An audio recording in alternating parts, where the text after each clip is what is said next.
Hey everybody, welcome back to the Hand Tools and Techniques podcast. I'm Bob Rosieski. As promised in the last episode, today we're going to be looking at tuning up some hand planes. These are the two that we're going to be using as examples today. This is the one that one of our viewers, Dwayne, so generously donated. This is a Stanley Bailey number 4. And this is what I'm going to use as an example of a wooden plane to tune up. This is actually a low angle strike block plane. This is about a 35-degree bed angle, but my other planes are tuned up pretty well, so this one needs a little bit of work. So we're going to use this one to demonstrate tuning up wooden plane. And there's an awful lot to cover, and this could probably take a couple of episodes on its own, so let's dive right in. So before we start taking these apart and diving into them, a couple of general considerations to keep in mind when it comes to hand planes. Now, there's a lot of information out there on taking these things apart and tuning them to perfection and restoring them. But really, before we get into all of that, there's a couple of general considerations that we want to keep in mind just to avoid any unnecessary work. Number one, the most important thing with any hand plane is a sharp iron. If you can't shave with that iron, if that iron is not sharp enough to cleanly pare end grain in pine, it's not sharp enough. And that's really the first thing that you should be looking at if you're having problems with your plane and if you're getting poor performance, is how sharp is that iron.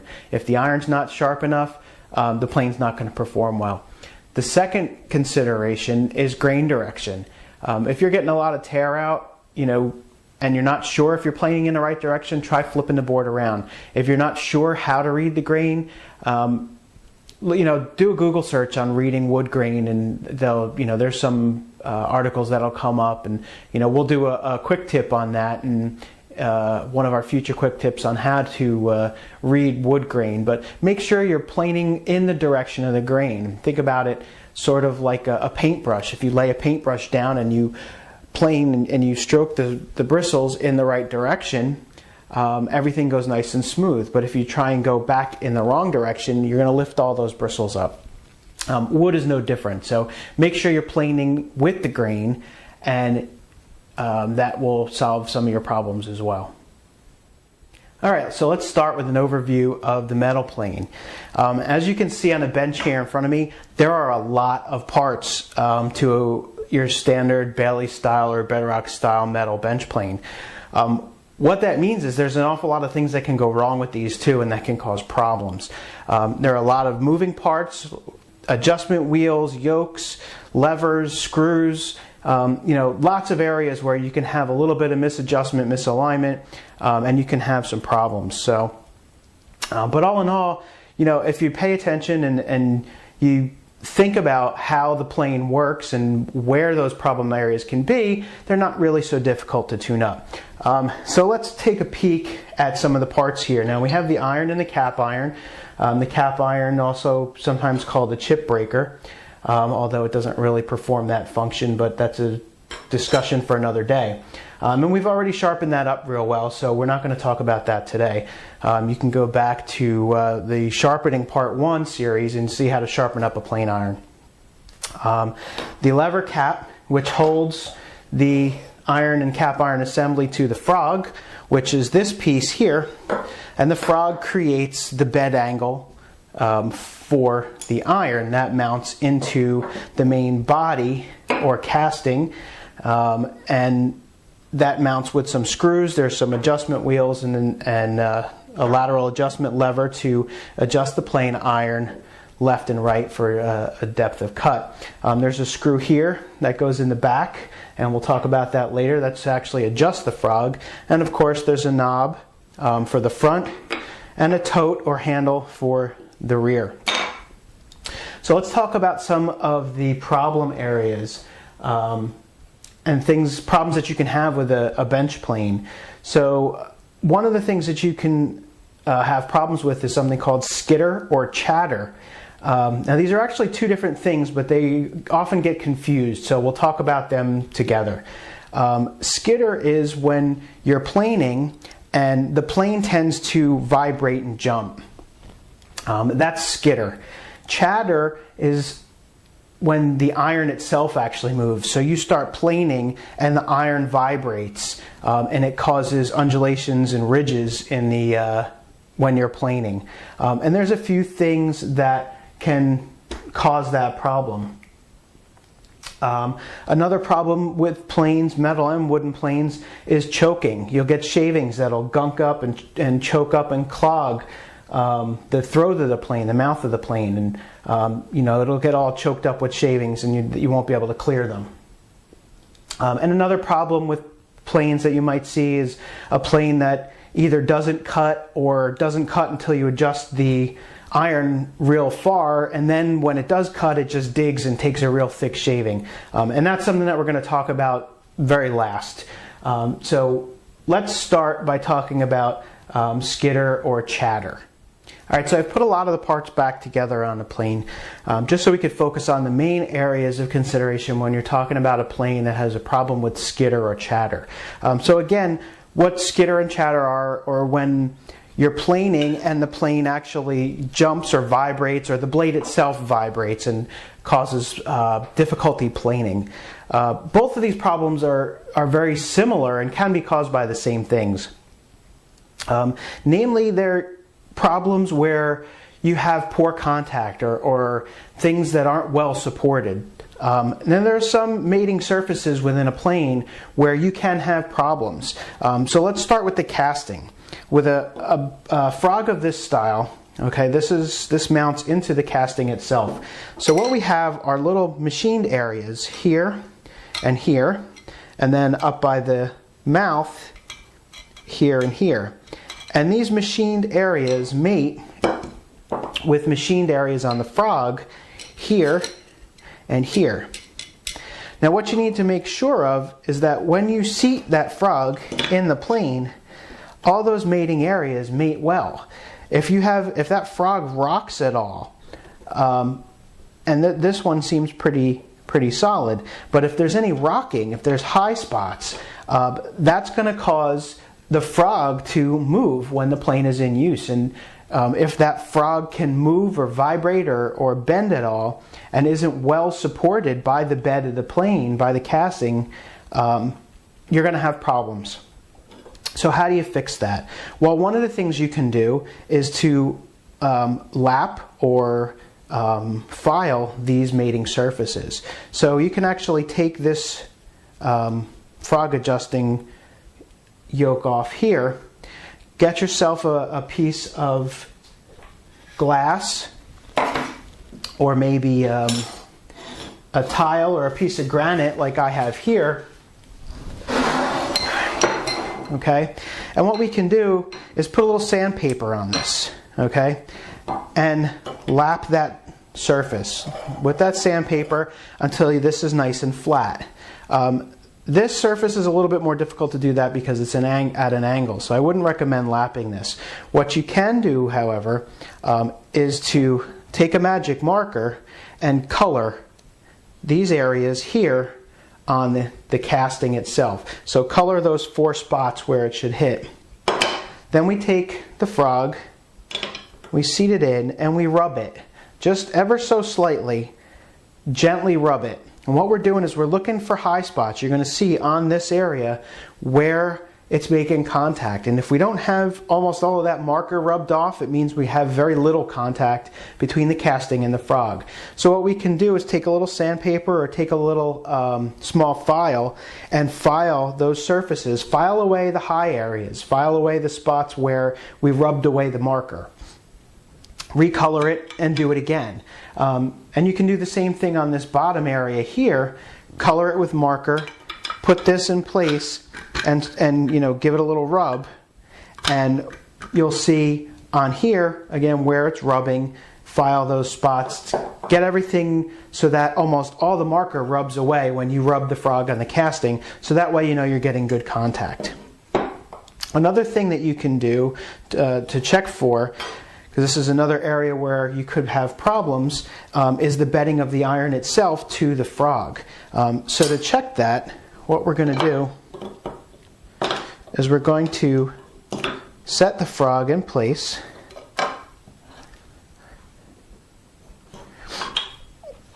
And we're gonna bolt it down.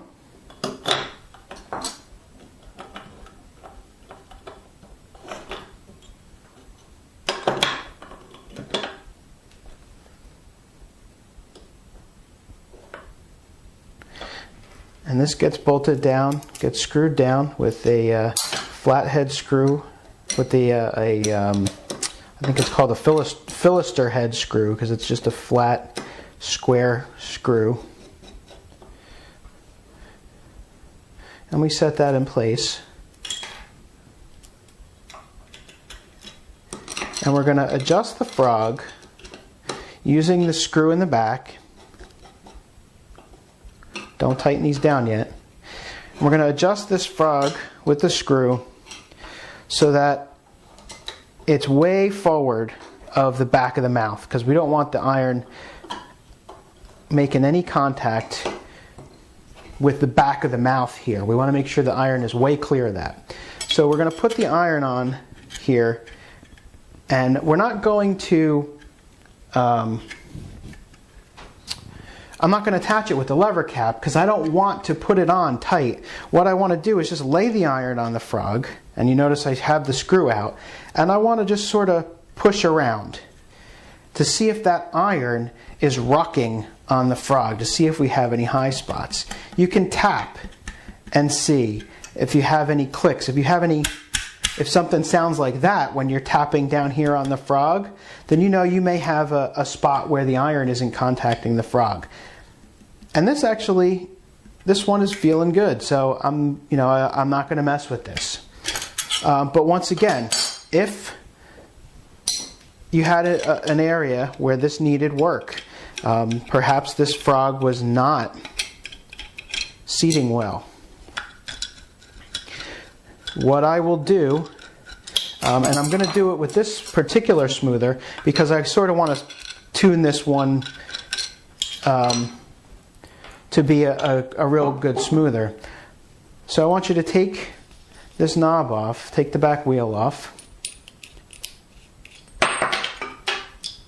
and what you can then do, and you need to be careful doing this, that this doesn't get in the way.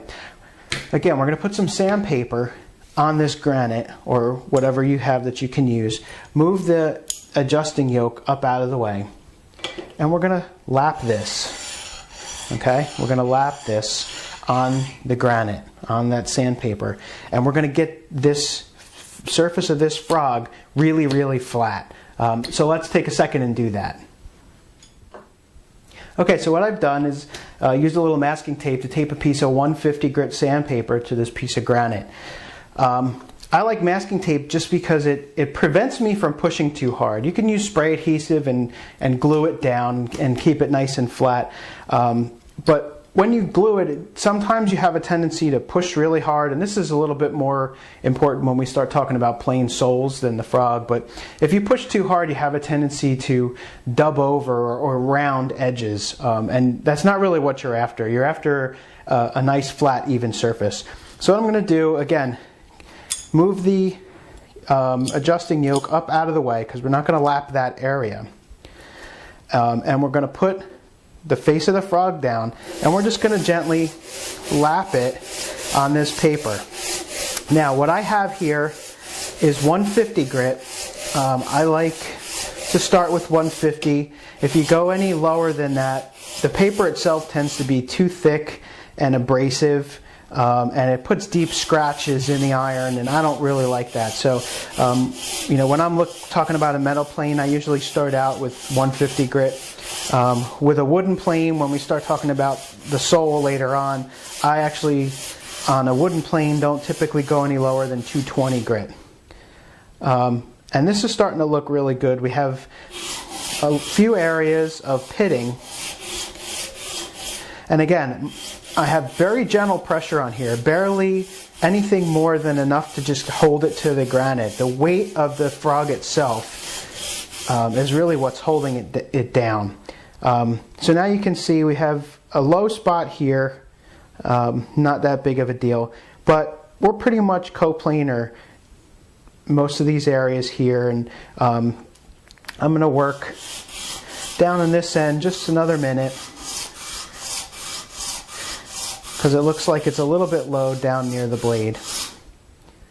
Yeah, so we're a little bit low down here, which means we could have a little bit of unsupported area on the blade. So I'm going to take a few minutes and work on that. Okay, so I spent a little bit of time lapping this face of this frog, and now what I have is still a little bit of pitting at the very bottom, but I don't want to lap all that out. It's going to take away too much iron from the frog.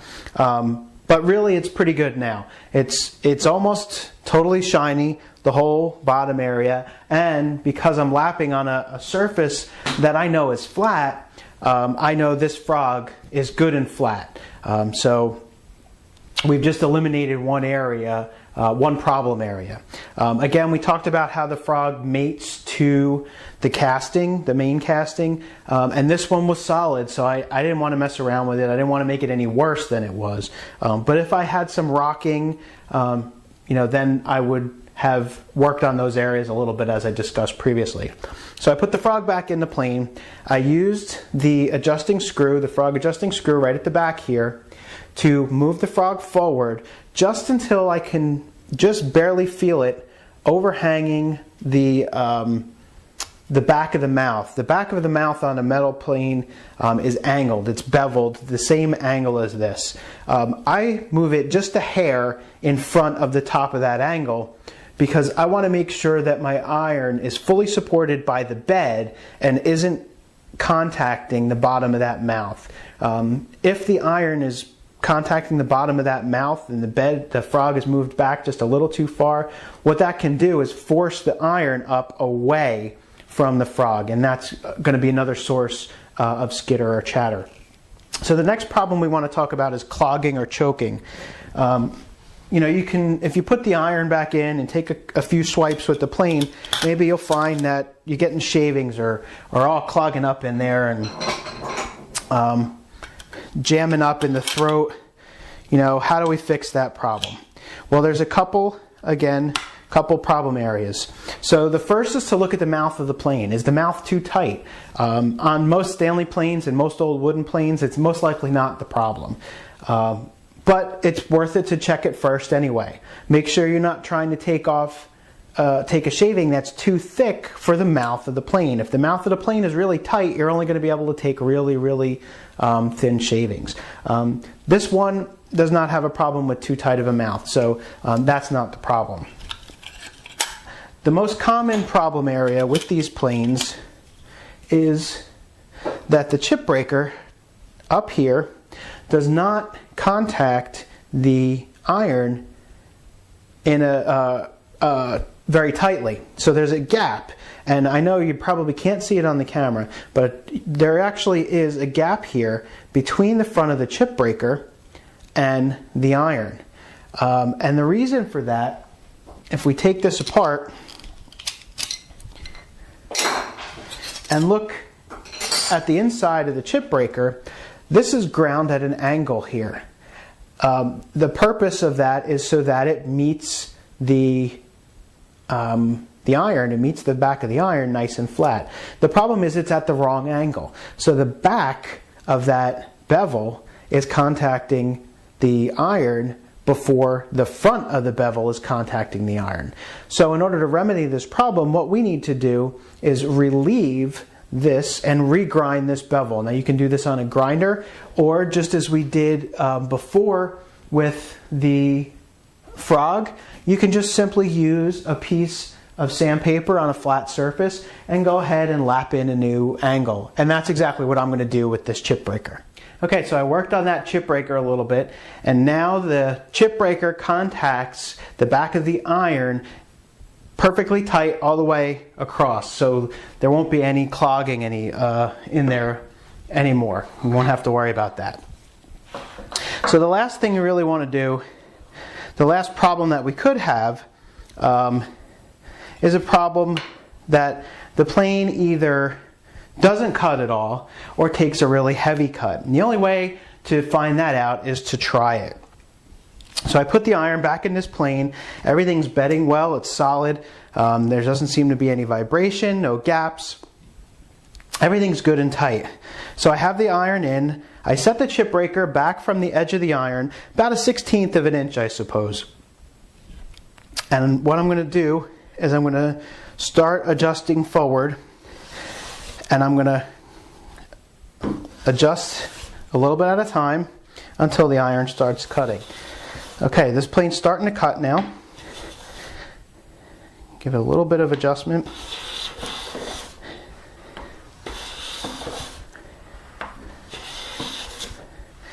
And I am pretty happy with this. Again, this is being set up as a smoother. So I'm looking to take pretty thin shavings. And that's what it's doing. It's taking very thin shavings. I don't have any chatter. I don't have any clogging of the mouth. I just get a nice smooth surface. The plane just glides right through. It's nice and sharp. Now I have the corners relieved, so this isn't taking totally full width shavings.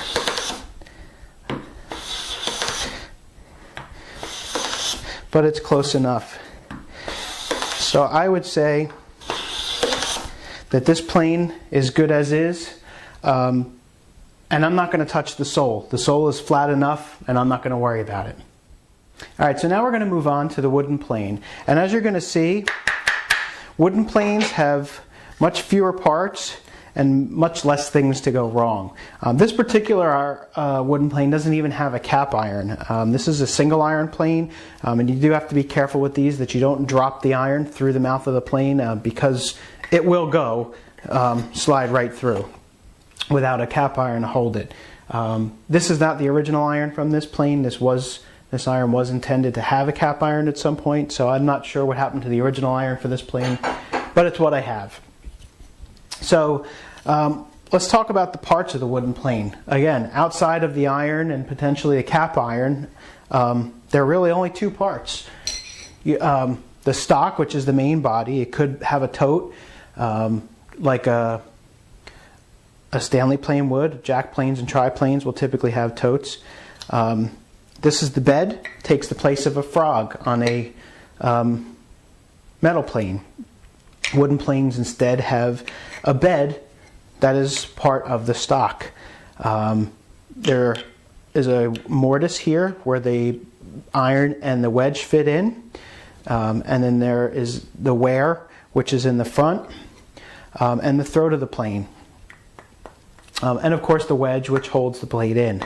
Now these planes can have similar problems. Skitter and chatter, clogging of the throat, certainly a common problem with wooden planes. And they could also have the same problem where they could either not cut at all or only take thick shavings. And again, we'll get back to that, the very last thing we'll talk about.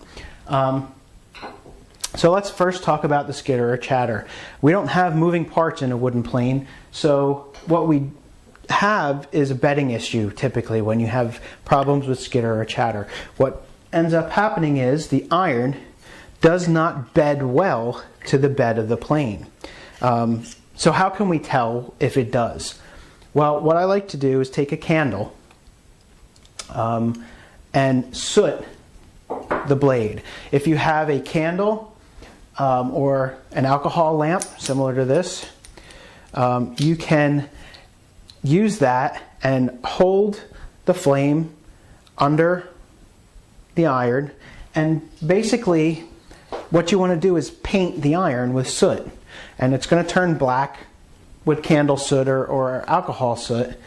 Then you can take the iron, place it carefully into the bed of the plane, but don't contact the bed. Just put the iron in without contacting the bed and lay it down. Tap the wedge in, nice and easy, and then give the iron 1 or 2 taps. Then go ahead and remove it, and to remove the iron from a wooden plane, we just tap the back. We pull the wedge out, carefully remove the iron without contacting the bed, and what we're going to do is we're going to look for areas on the bed of the plane where the soot has been transferred from the iron to the plane. What we then want to do is to remove those high spots. So you can use a file, a small 6-inch mill file works great for this. You just go in there, hold the file flat. Let's see if I have one here. So we hold the file flat to the bed of the plane, and you can put your finger inside and just sort of rub away those high spots where it's making contact. And it's slow going. It does take some time, because then you're going to have to soot the blade again once you get rid of those high spots. Soot the blade again, put the blade back in, tap it to mark the high spots again, remove it, refile the high spots. And what you're looking for is that you get a consistent soot down in this area where the iron is contacting the bottom of the bed. You want it to be solidly bedded along this area. The second thing you want to check for is how the wedge fits. So once you have the bed good and solid, put the wedge in and take a look. Look at the sides. Look at the sides where the wedge meets the iron and where the wedge meets the abutment, the wedge abutment here. Make sure there's no gaps. Look at both sides. Make sure the wedge fits tightly to the iron and tightly to the plane stock. If it doesn't fit tightly, then it's not holding the plane iron firmly to the bed. So you want that wedge to fit tightly. Make sure that the angle of the wedge matches the angle between the iron and the wedge abutment. This one is fine. This one holds firmly. And I've already dressed the bed of this plane so that I know it beds nicely now. One other thing that you can also do to check how an iron beds is to put it in and hold it upside down and sort of sight underneath the iron. And what you're doing is you're looking for any light that's coming through under the iron, between the iron and the bed. And you hold it against a nice light source. And this is nice and tight. I don't see any light. So I know this iron is bedding solidly. A big problem with wooden planes is choking. What happens is as you're planing, the shavings get choked up in the throat, and then you got to dig in there with an awl, or remove the iron in the wedge and clear everything out. A couple of problem areas for choking in a wooden plane. First, the sides of the wedge abutments. What often happens is that the plane chokes, so people will dig in there with an awl or a knife or something, and you start chipping up the inside of those wedge abutments. Well, the more chips and the more scratches and the more tears you get in there, the more it clogs. So a better way, I like to just use an auger bit file. It has a nice taper to it. It actually fits the wedge shape nicely. And you just go down in here and file and smooth out those wedge abutments. And you can see how it fits in there. And again, it's slow going. It takes a little bit of time, but you want to smooth those out. Another problem is that the wedge doesn't fit the plane. Sometimes what you'll find is that over the years, the wedge shrinks and it no longer fills the wedge mortise. So when you put the wedge in and you sight through the mouth, what you'll see is a gap between the wedge and the side of the plane. Unfortunately, the only way that I know of to fix this problem is to make a new wedge that fits properly. There really is nothing you can do with that original wedge, because since there is a gap there, you're going to get shavings that are going to get in that gap, and once you do, the mouth is going to clog. This one has that a little bit of that problem, but it's not too bad. So I don't think that's the problem why the mouth in this one is clogging. What I do think is a problem in this one was the bottom of this wedge. When these are shaped properly, the bottom of the wedge angles towards the wall of the mortise. And the purpose of that is, as the shaving comes up, it hits this and is directed up and out the throat. If these angles are wrong, or if the bottom of this wedge, the tips of this wedge are all chewed up, chips are going to grab on there. So again, take your file. You can use a mill file, use your auger bit file. Smooth these out. Make sure they're angling in this way and they're pointing at the walls of the wedge mortise, so that you then direct those shavings out of the mortise and away from the throat. Once you've done all that, you can go ahead, put the iron back in the plane. How I like to do this is to put the plane on the bench and slide the iron in so it contacts the bench. This way I know that it's minimal, if any projection at all. Go ahead and put the wedge in. Okay, so the iron is in solidly against the bed. Then I'm going to go ahead and put the wedge in. Give it a push. So I have hardly any projection, and then I'm going to just tap that wedge home. You don't have to go beating on it, you're just going to tap it. Then let's go over to the other side of the bench, and we'll show you how to adjust this plane and check it and see if it takes a good shaving. Okay, so we want to check this plane now. So similar to the other plane, we're going to try it first. I'm going to adjust it, pull the iron back, and we're going to try it. And we're going to make minor adjustments, just barely tapping the back of the iron, ever so lightly, until it begins to cut. And depending on how much you backed it off, it may take a couple of taps. But just like with a metal Bailey style plane, it's easier to go forward than it is to go in the opposite direction. So it's easier to make the cut deeper than it is to back it off. So you're better off starting light and going deeper as you need to. And with a wooden plane, it's good to just give the wedge a tap each time you adjust it.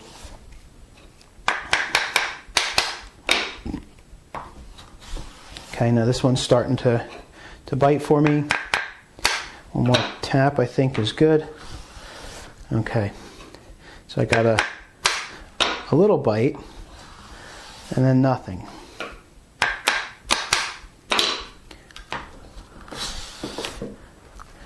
Again, a little bite and then nothing.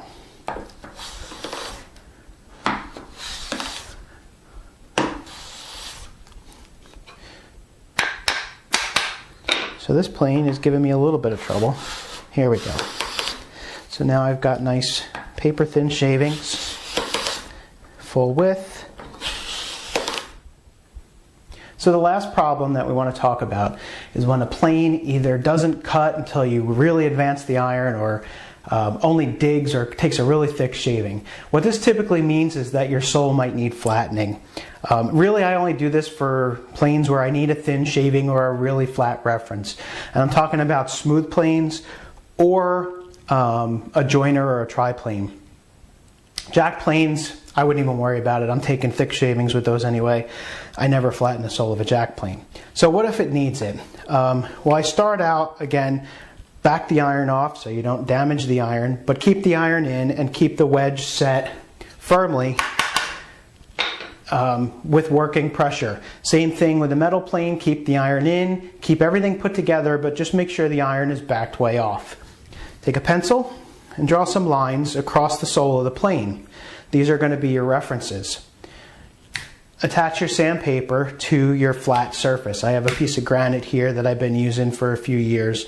This is 12 by 18, so I can actually put 2 pieces of paper if I need to. But I usually only use 1 because I don't lap planes any bigger than a smoother, really.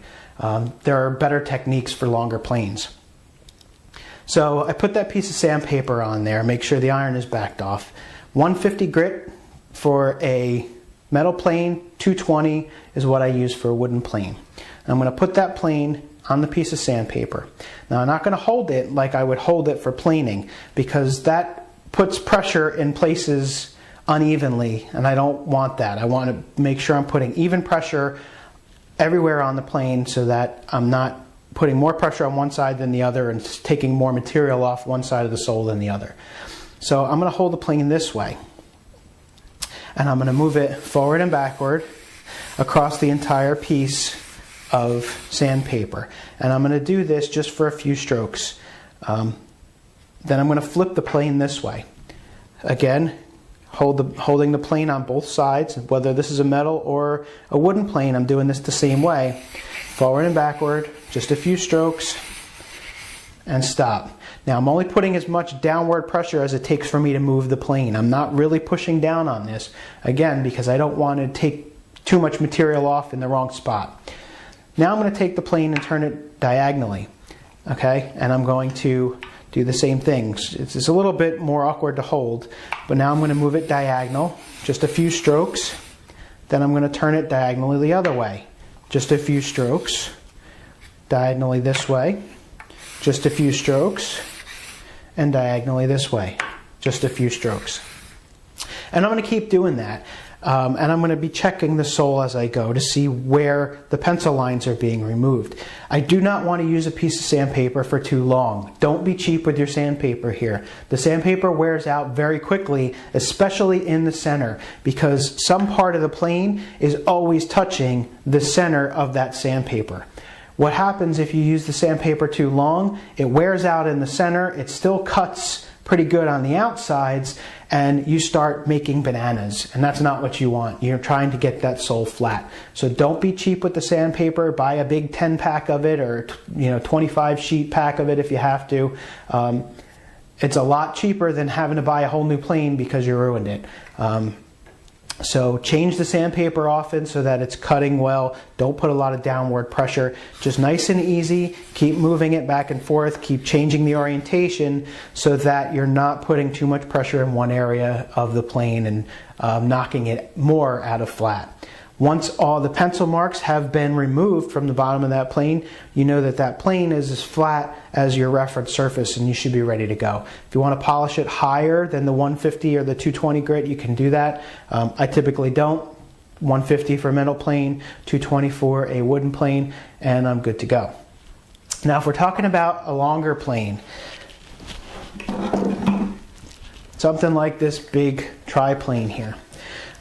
This is 22 inches long, longer than my reference surface. I don't have a reference surface that's this flat and longer than this plane. So tri-planes, really, I would not recommend trying to lap them.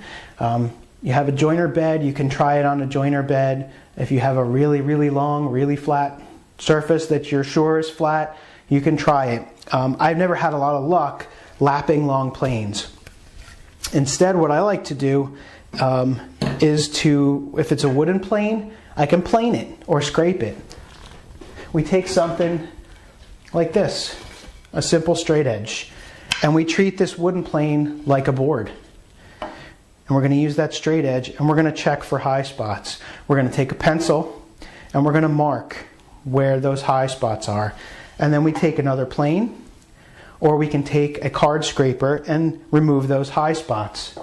Then go back with your straight edge, checking in different orientations, remark the high spots, take your plane or your card scraper, remove them again. You can do it with sandpaper on a sanding block too if you want. Mark the high spots, sand the high spots. Just make sure you're using a sanding block, no more abrasive than 220 grit, and a good flat block, because you don't want to put hollows in this sole. You're trying to get it flat. If this is a metal plane, you can do something similar. You can use the sanding block with 150 or 220 grit paper on a good stiff sanding block. Same thing, use your straight edge, mark your high spots, hand sand them away. You can also use a file. If you have a mill file, mark the high spots, file them away. Again, I think this works better than trying to lap them. These planes always seem to wear out sandpaper really quickly, and when you try and lap them, all they want to do is just turn these things into bananas. They're really difficult to lap. So I think using the straight edge and sanding block or file approach, to me, makes a lot more sense. It takes a little longer, and it takes a little bit more patience, but I think in the end you end up with a much better, much straighter plane. And you can do any plane length you need with this, as long as your straight edge is longer than the plane. I've got a 30-inch joiner underneath the bench here. That's what I use to flatten my 30-inch joiner. Check it with a straight edge, plane the high spots with a smooth plane, keep checking it, and that's exactly how I flatten that plane.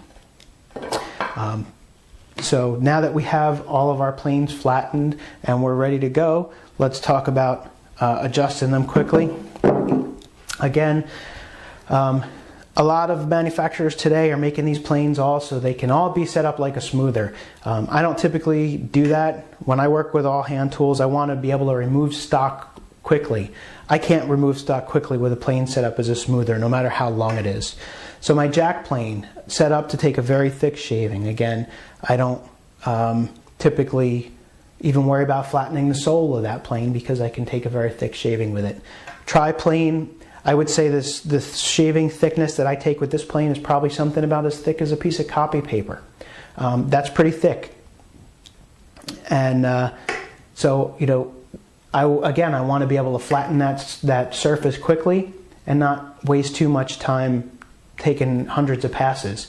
Then I'll finish up with a smoother set to take shavings as thin as that piece of tissue paper, something like what we have here, very fine, very thin, almost floating type shavings, and that's only saved for my smoothers.